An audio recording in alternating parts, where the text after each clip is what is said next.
Departamento del Tesoro estadounidense le dio 45 días más. Serán 3 meses en total con los que cuenta la casa de bolsa Vector, Cibanco e Intercam para establecer mecanismos que impidan el lavado de dinero en sus mecanismos de operación y evitar las sanciones que les impedirán operar en el sistema financiero. También han dejado trascender que no habrá otras instituciones financieras mexicanas reportadas en estos próximos días, próximos meses. Eso se ha dicho. Bueno, a ver, porque quién sabe, cambia. Usted sabe que las cosas en el gobierno de Trump cambian muchas, pero el golpe está dado y las 3 instituciones financieras les costará recuperarse. Pero hay un punto en el comunicado del Departamento del Tesoro que es muy importante. Dicen que el tema central, y tienen razón, es la transferencia de fondos a empresas designadas por la OFAC. La OFAC es la Oficina de Control de Activos Extranjeros del Departamento del Tesoro, que administra y aplica sanciones económicas contra países o grupos de personas o empresas consideradas que están negociando con terroristas o narcotraficantes.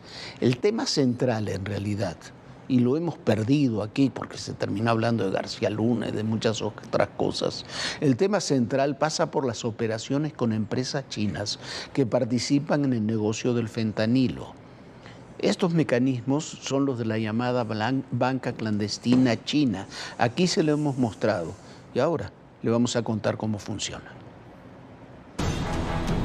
El Departamento del Tesoro de Estados Unidos informó que extendió hasta el 4 de septiembre el plazo para prohibir ciertas transacciones que involucran a las 3 instituciones financieras mexicanas, Cibanco, Intercam Banco y Vector Casa de Bolsa, señaladas el 25 de junio por presunto lavado de dinero. Se indicó que la decisión se tomó debido a los avances del gobierno mexicano en la lucha contra el lavado de dinero por parte de los cárteles del narcotráfico. La directora de la Red de Control de Delitos Financieros estadounidense, Andrea Gacki, señaló que seguirán combatiendo el financiamiento de organizaciones criminales transnacionales y tomando las medidas necesarias para proteger al sistema financiero de su país de abusos por parte de actores ilícitos. En 45 días, entraría en vigor la prohibición de transferencias de fondos con las firmas designadas.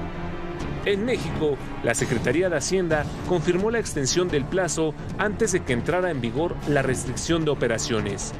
Señaló que la medida es debido al diálogo entre el Gobierno de México y las autoridades de Estados Unidos a través de su red de control de delitos financieros. Reiteró que el gobierno federal asumió la gestión temporal de Cibanco, Intercam Banco y Vector Casa de Bolsa para reforzar la supervisión, asegurar el cumplimiento regulatorio y evitar afectaciones a los usuarios de estas instituciones. Hace unos días, Hacienda dio a conocer que continuaba el proceso de intervención general en Intercam Banco y Cibanco para evitar interrupciones en el servicio a sus clientes. El 25 de junio, el Departamento del Tesoro, a través de la Red de Control de Delitos Financieros, acusó a los 2 bancos y a la Casa de Bolsa de lavar dinero de los cárteles de Sinaloa, Jalisco Nueva Generación, del Golfo y de la Organización de los Beltrán Leiva, señalamientos que fueron rechazadas por estas 3 entidades nacionales. Lo cierto es que lo que buscan las autoridades estadounidenses es evitar la transferencia de fondos a empresas designadas por la Oficina de Control de Activos Extranjeros del Tesoro, que administra y aplica sanciones económicas contra países y personas considerados terroristas y narcotraficantes. En sí, el tema central es evitar las operaciones financieras como ocurre con empresas chinas que participan en el negocio del fentanilo. En 2024 se dio a conocer la operación Fortune Runner, en la que agencias estadounidenses siguieron la pista a cárteles mexicanos como el de Sinaloa, que conspiró con grupos radicados en California vinculados a la banca clandestina china para blanquear más de $50 millones. Members and associates of the Sinaloa drug cartel. And these defendants also include members of a Chinese money laundering organization. These 2 groups have worked together to launder millions and millions of dollars in drug proceeds. La acusación formal incluye cargos por conspiración para blanquear instrumentos monetarios y conspiración para operar un negocio de transmisión de dinero sin licencia.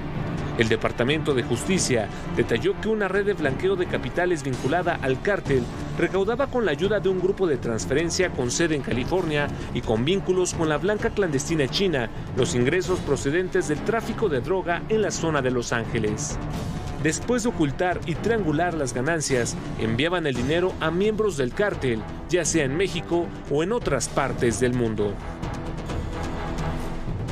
Mientras tanto, después de muchos rumores, resultó que Julio César Chávez Jr., hijo, estuvo siempre bajo el control del ICE, que es el Servicio de Inmigración estadounidense, y su primera audiencia está programada para el próximo mes de agosto. No se sorprenda si nos encontramos con un nuevo testigo protegido. A ver, mire, este caso de Julio César Chávez Jr. es uno más. Julio César Chávez Jr., aquí se lo contamos, tenía una serie de relaciones con el cártel de Sinaloa muy amplias. Su esposa fue la primera esposa de Edgar Guzmán López, el hermano de Ovidio y de Joaquín, el hijo preferido del Chapo Guzmán, que fue asesinado en el 2008. Él incluso adoptó la hija que tenía Edgar con su esposa, con Frida, que ahora es la esposa de Julio César Chávez Jr. Tiene una relación con el Nini. El Nini fue el jefe de seguridad y de sicarios de Iván Archibaldo. Hay unas denuncias de que el Nini utilizaba a Julio César para golpear personas que habían cometido errores o que habían traicionado al cártel. Hay muchos casos que se van cruzando. Pero no descarte usted, incluso por todas esas relaciones familiares, que más temprano que tarde, antes de esa o en esa comparecencia que se fijó ahora hasta agosto, nos encontremos, como decía Viviana, con un nuevo testigo protegido. Mientras tanto, 8 delincuentes peligrosos y originalmente migrantes ilegales fueron enviados por el gobierno de Estados Unidos nada más y nada menos que a las cárceles de Sudán del Sur, el país más peligroso y pobre del mundo. Uno de ellos es un mexicano, se llama Jesús Muñoz y estaba condenado a cadena perpetua por asesinato. Jesús Muñoz Gutiérrez lleva mes y medio en África. El pasado 20 de mayo fue expulsado por el gobierno de Estados Unidos junto con otros 7 hombres, todos condenados por cometer delitos graves. En el caso de Jesús, cumplía cadena perpetua en una cárcel de Florida por cometer asesinato en segundo grado. El resto cumplía condenas por homicidio, robo a mano armada, falsa representación de un funcionario, secuestro y robo con violencia, según un comunicado del Departamento de Seguridad Nacional. Y son de Cuba, Laos, Myanmar, Vietnam y Sudán del Sur. Según Estados Unidos, los 8 criminales tenían como destino el país de Sudán del Sur, debido a que ni en sus naciones de origen fueron aceptados para ser deportados. We found a nation that was willing to accept custody of these vicious illegal aliens. We are removing these convicted criminals from American soil so they can never hurt another American victim, American man, child, or woman. They can never attack witnesses, families, victims, or anyone else. Sudán del Sur se encuentra en África, en guerra, y cuenta con una advertencia de viaje del Departamento de Estado de la Unión Americana. Ha tenido dificultades económicas, políticas y sociales debido a que obtuvo su independencia de Sudán en 2011. Varios años de conflicto dejaron al país en una gran dependencia de la ayuda exterior, que se vio afectada por los recortes en la asistencia estadounidense. Esta semana, el gobierno de ese país confirmó que los 8 criminales expulsados de Estados Unidos ya se encuentran bajo su custodia e incluso dio garantías de seguridad para los 8 expulsados. Y es que desde que salieron del continente americano, en mayo pasado, tuvieron que hacer escala en la base militar estadounidense de Djibouti, debido a que en ese momento Sudán del Sur aún no autorizaba el ingreso de los migrantes. Djibouti tiene las mismas complicaciones que Sudán del Sur. Está en el llamado Cuerno de África, cerca de Somalia, Etiopía y Eritrea, países con extrema violencia y pobreza. La Organización de las Naciones Unidas criticó que los 8 hombres hayan sido enviados a un país afectado por la guerra y donde podrían correr peligro. In South Sudan, I can tell you that we're extremely concerned and worried about the impact of the conflict, the continuing impact of the conflict on civilians. Between January and March, 1,600 people were either killed and injured, abducted, were subjected to conflict-related sexual violence. This is the highest number in any 3-month period since the year 2020. The mission is calling for concerted and collective action to end repeated conflict cycles and urge the government to prioritize protections of civilians. El organismo también exigió a Estados Unidos a abstenerse de cualquier nueva expulsión hacia países terceros, garantizar un acceso efectivo a la asistencia jurídica para los que tienen riesgo de ser expulsados y velar para que los procedimientos sean sometidos a un control judicial independiente. Y es que desde que expulsó a los 8 criminales, un juez federal en Estados Unidos intentó frenar la acción. El juez indicó en ese momento que para ser deportados a un tercer país, los migrantes tenían que haber sido avisados y contar con un plazo mínimo de 10 días para apelar como dicta la Convención de las Naciones Unidas contra la Tortura. Pero Donald Trump hizo oídos sordos de la orden del juez. Los 8 criminales intentaron buscar un amparo y evitar permanecer en África. Sin embargo, la semana pasada, el Tribunal Supremo le dio la razón a Trump. Y no solo eso, el gobierno de Estados Unidos obtuvo el permiso legal para deportar a más migrantes hacia otros países que no fueran sus naciones de origen. Deportaciones que pueden ocurrir sin previo aviso.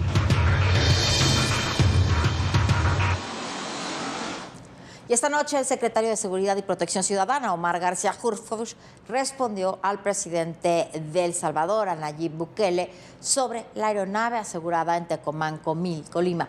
Bueno, como primer punto señala que el 3 de julio a la 1 de la tarde, el Centro Nacional de Vigilancia y Protección del Espacio Aéreo detectó una traza que es que se muestre dónde está una aeronave de interés a 200 kilómetros al sur de San Salvador. Con esta información se ordenó el despliegue de aeronaves para interceptar esta traza. La aeronave aterrizó en una pista aérea clandestina en Tecomán, donde elementos de la Guardia Nacional y de la Defensa Nacional procedieron a revisar la aeronave. Se aseguraron ahí más de 400 kilogramos de cocaína. Sí, García Harfuch señala que en efecto los detenidos son de nacionalidad mexicana, están siendo procesados por diversos delitos y termina reiterando el respeto por el pueblo de El Salvador. De esta manera respondió a una publicación del presidente Bukele en el que asegura que fue en Costa Rica donde se reportó esa traza sospechosa y que fue ahí donde se activó la alerta regional de seguridad aérea, que según los reportes la aeronave sobrevoló el Océano Pacífico y jamás tocó territorio salvadoreño. Usted ve, esta es la traza de la que hablamos, ahí lo detectan, aparentemente está ya en las costas de El Salvador, pero tiene en ese sentido razón Bukele, no hubo, es esa línea que está en rojo, no se ve ahí que haya, no se sabe de dónde salió, no se sabe si partió, pero lo que es claro es que no partió de El Salvador.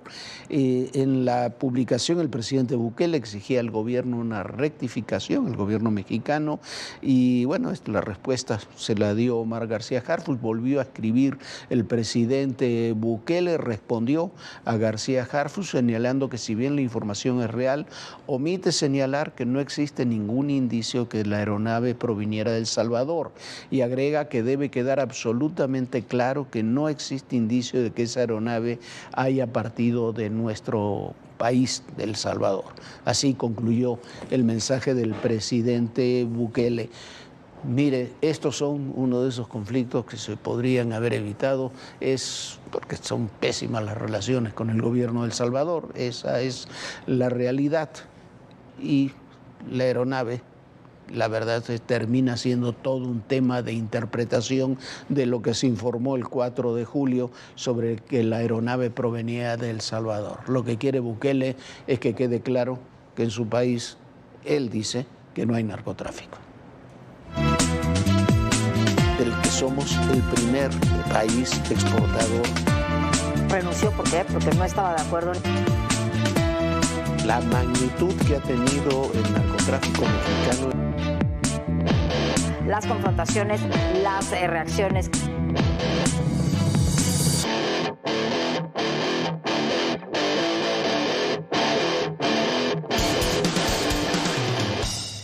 Y detuvieron a 9 presuntos criminales en 3 operativos distintos en Nuevo León. Entre ellos está José Camilo Reyes. José Camilo Reyes es un fugitivo con orden de aprehensión en los Estados Unidos quien violó su libertad condicionada. Estaba con otra persona a quien arrestaron. Ahí les aseguraron en el lugar $100,000 y $30,000 en efectivo, así como un vehículo. En otra acción, capturaron a otros 3 hombres y 3 mujeres en el municipio del Carmen. Tenían en su poder 5 armas de fuego, 272 cartuchos y 184 dosis de metanfetaminas. También entre el equipo que se les decomisó había chalecos tácticos. Bueno, mientras tanto se sigue develando poco a poco las tramas existentes detrás del robo y contrabando de crudo, gasolinas, derivados. Los decomisos de las últimas semanas superan con amplitud los 100 millones de litros decomisados, una cantidad muy superior a todo lo decomisado durante el sexenio pasado.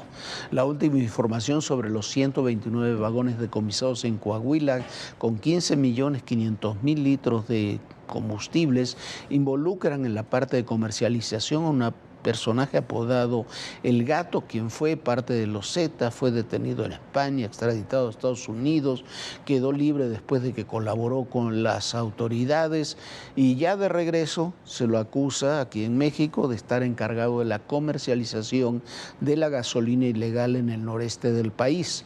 Hoy ese sujeto dijo que él no tenía nada que ver con esta operación, pero bueno, está bajo investigación. Es una trama, ayer se lo mostramos, es una trama inmensa que cruza a lo largo y a lo ancho de todo el país. Simplemente imagínense usted la entrada de 129 vagones de ferrocarril con combustible, con 15 millones de litros, tener refinerías, como se han encontrado, por lo menos 2, trabajando ilegalmente en Veracruz y en Tabasco sin que nadie la vea.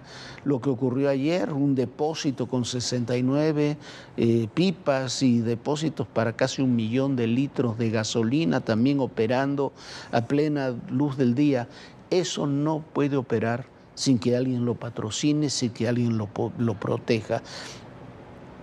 El mérito mayor de la labor que en ese sentido está haciendo el Gabinete de Seguridad con cada decomiso, y vaya que ha sido un trabajo titánico el que han hecho, hay que reconocerlo en ese sentido, pero cada decomiso es una acusación al pasado. Ahora viene la responsabilidad mayor, que es judicializar esos delitos y, como se dijo, ojalá que se vaya a las últimas consecuencias, porque no nos vayan a decir que el responsable de todo esto es un sujeto apodado El Gato y es un personaje que trabaja en la aduana de Nuevo Laredo y que ahí se quedan las cosas. Ahí tiene que haber protecciones y complicidades de muy alto nivel, porque estamos hablando de un negocio de unos 12,000 millones de dólares al año. Y se cumplen 10 meses desde que estalló la violencia en Sinaloa, los enfrentamientos entre las dos facciones de lo que era, porque ya no lo es, el cártel de Sinaloa, los Chapitos y la Mayiza, ha cobrado la vida de más de 1.500 personas. A 10 meses del inicio de los enfrentamientos y a prácticamente un año de la captura, vaya a saber qué es lo que ocurrió, porque todavía no lo sabemos, del Mayo Zambada y de Joaquín Guzmán, este es el panorama en Sinaloa. Sí, tirado. Arremaca la frente, Cerro. Arremaca la frente. Son 10 meses de una guerra que parece no tener fin. La facción de los Chapitos y la del Mayo Zambada, encabezada por el Mayito Flaco, se disputan comunidades y al menos 13 municipios de Sinaloa que han convertido en campos de batalla. Esta guerra modifica la estructura del cártel de Sinaloa. Más de 1.700 personas fueron asesinadas, aunque las cifras varían. Hasta el último día de junio, la Fiscalía Estatal reportó 1.538 homicidios. Un recuento del diario El Universal reportaba hasta 1.612 asesinatos. En cuanto a los desaparecidos, un análisis con base en fichas compartidas por la Comisión de Búsqueda de Personas en el Estado, Alerta Amber, la Fiscalía de Sinaloa y diversos colectivos como Sabuesos Guerreras y Por las Voces Sin Justicia, arrojan que de septiembre de 2024 al 30 de junio de 2025, al menos 1.729 personas han desaparecido. Se trata de niños, adolescentes, jóvenes y personas adultas. El 90% de quienes no han sido localizados son hombres, mientras que a 108 mujeres las siguen esperando en casa. Además, se reporta el robo de 6,000 vehículos. En cuanto a policías, han sido asesinados 42 de distintas corporaciones.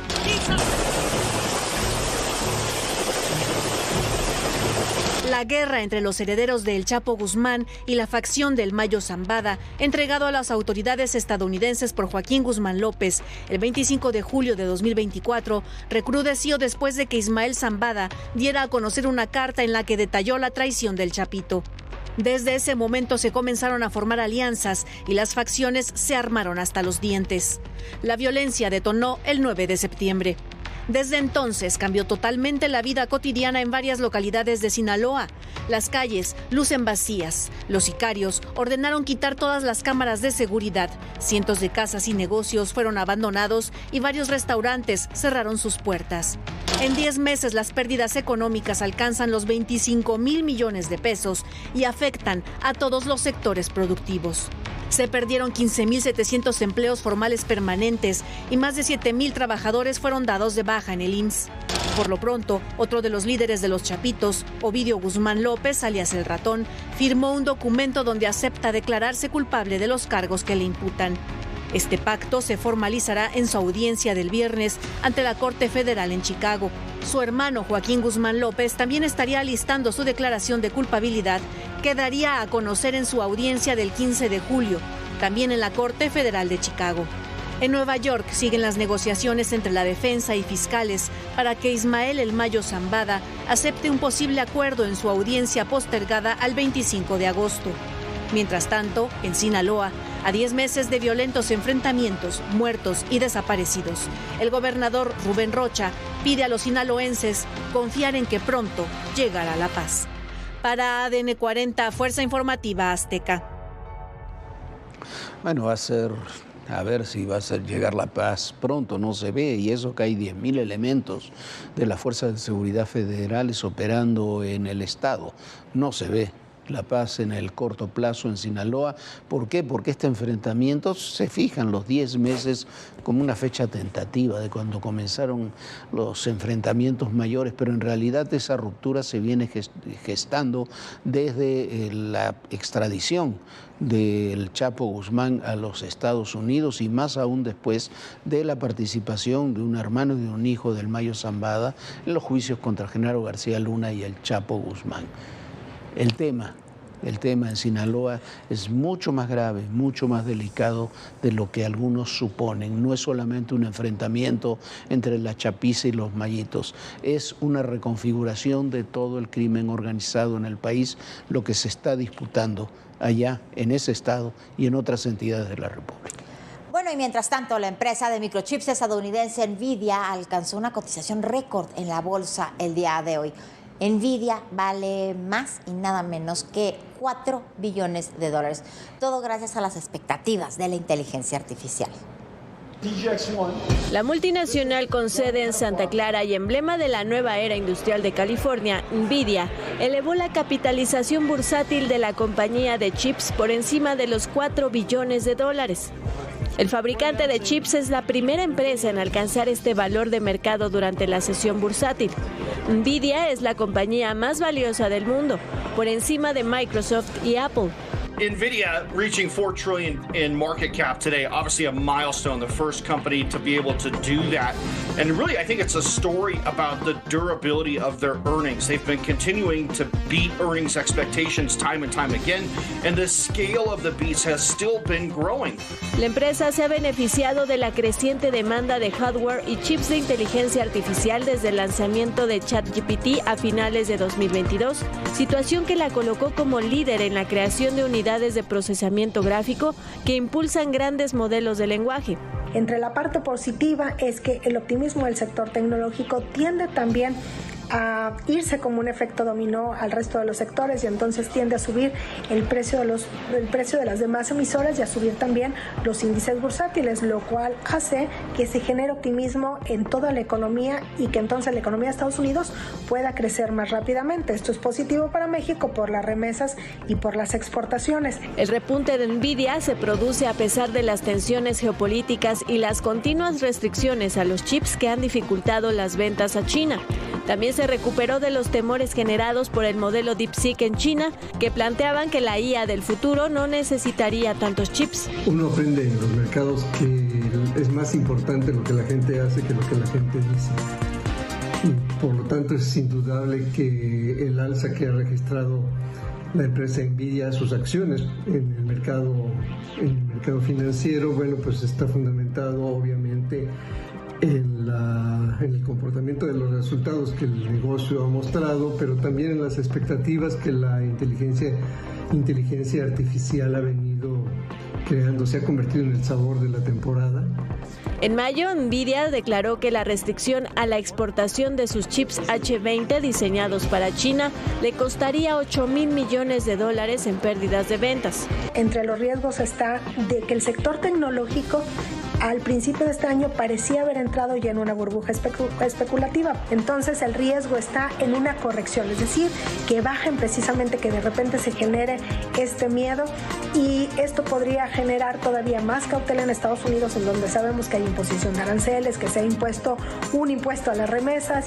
Es por eso que la empresa se mantiene atenta a la posible imposición de nuevos aranceles en Estados Unidos y a la tensión en Asia, Pacífico y Europa del Este. Por lo pronto, directivos de la empresa informaron que están relocalizando su producción para fabricar chips en Arizona y ensamblar supercomputadoras en Texas. Mientras tanto, el presidente Donald Trump continúa imponiendo aranceles.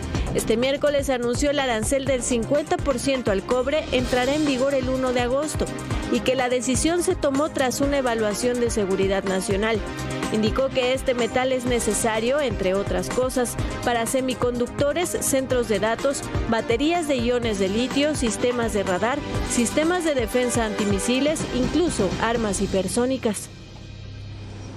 Bueno, pues muchísimas gracias por habernos acompañado. Nosotros ya nos vamos, pero lo esperamos mañana muy puntual, en punto de las 11 de la noche. Descanse, sueñe bonito. Bonita noche, Jorge. Muy buenas noches, Viviana. Muy buenas noches a todos ustedes. Y recuerden, el poder en la política, todo, pero absolutamente todo, es personal. Gracias.